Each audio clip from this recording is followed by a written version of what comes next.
היום אני רוצה לדבר איתכם על משהו מאוד מאוד חשוב. המדריך לאפיית עוגת רעיון מוצלח. מהי פוריות רעיונית ואיך להצליח לדחוף רעיון או חלום שלכם לכדי התממשות פיזית בחיים שלכם. לכל אחד יש תיבת חלומות פרטית, בין אם היא שמורה עמוק בעמקי הלב, טומנת בחלומות ילדות תמימים, או שהיא ממשית בדמות תיבת עץ שיש בה גולות וגזרי עיתונים. לי יש תיבה וירטואלית שאני קוראת לה תיבת ההולוגרמה, שבה אני בעצם אוספת ומוסיפה את כל הדברים שהייתי רוצה שיתממשו בחיי. החיים שלנו הם בית ספר למסתורין.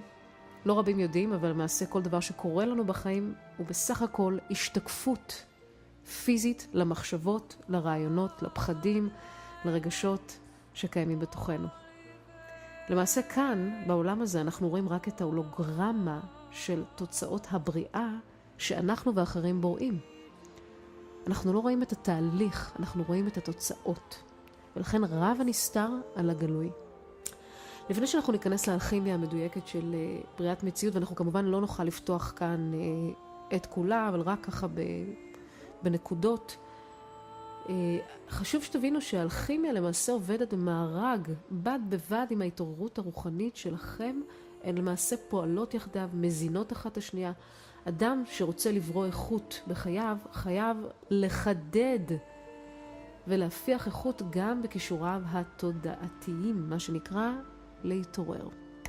רבים ידעו זאת, יודעי חוכמת נסתר, שמציאות למעשה במציאות ההולוגרמטית שבה אנחנו חיים, ניתנת לשליטה וניתנת לבריאה על ידי מספר גורמים, על ידי הסאונד שאנחנו מפיקים, כי הכל זה סאונד.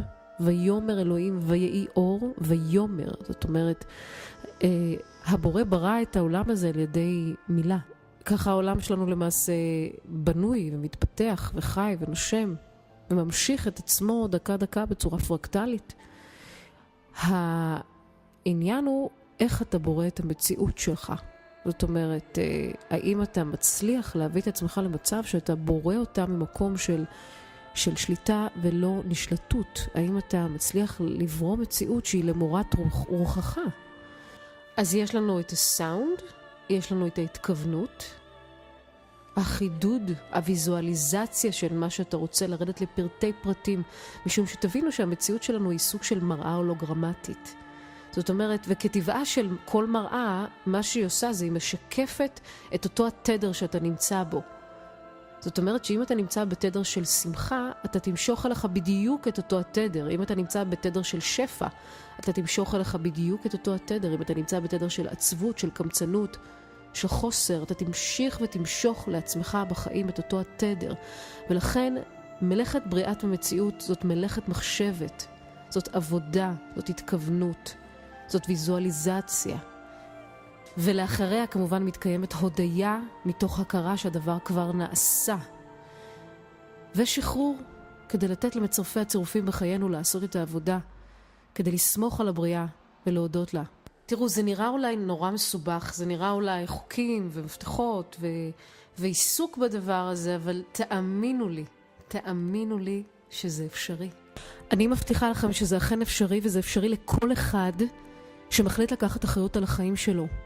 וללמוד את החוקים ואת המפתחות של הבריאה שבה הוא חי.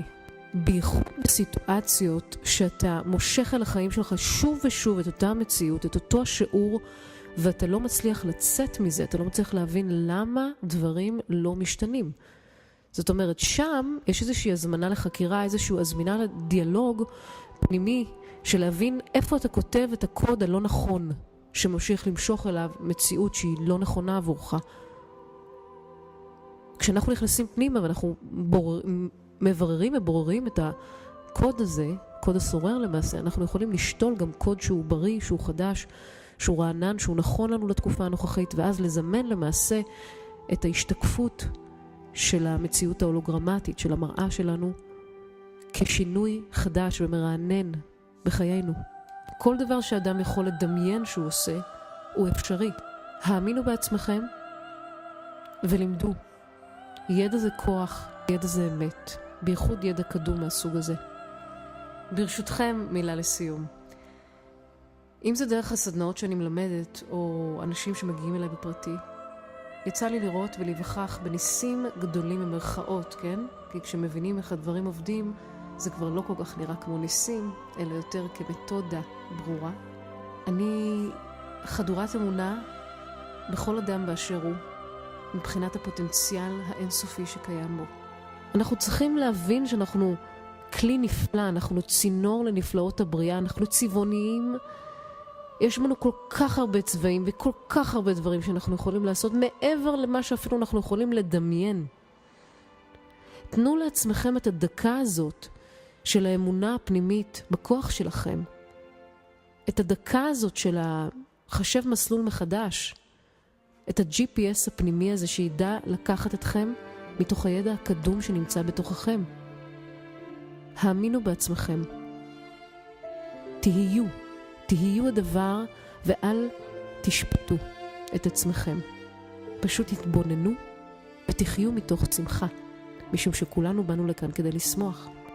אני מאחלת לכם דיוק ומימוש, שפע ואושר, אין סוף של אור. שלכם, אסטוריה.